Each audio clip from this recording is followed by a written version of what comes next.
আসসালামু আলাইকুম। সুন্নি ও হাবি এবং আরও কয়েকটা দল আছে বাংলাদেশে এবং বাহিরে। তারা অনেক মুখে বড় বড় কথা বলে,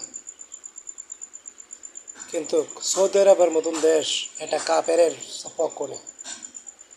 তাহলে আমি এখন সুন্নি ও হাবিদেরকে বলবো, যারা শিরা মুসলিম, আমি তো এখন দেখি তারাই প্রকৃত মুসলমান, আর যা আছে এরা কাফের।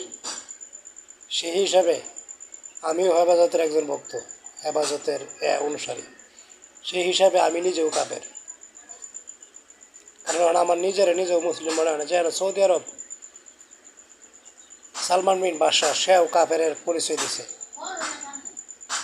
আমি মনে করব শিরা যারা মুসলিম এরাই দেখা যায় প্রকৃত মুসলমান, কারণ মুসলমানের পক্ষে কথা বলছে এবং মুসলমানের জন্য তাদের দেশ যুদ্ধও করছে।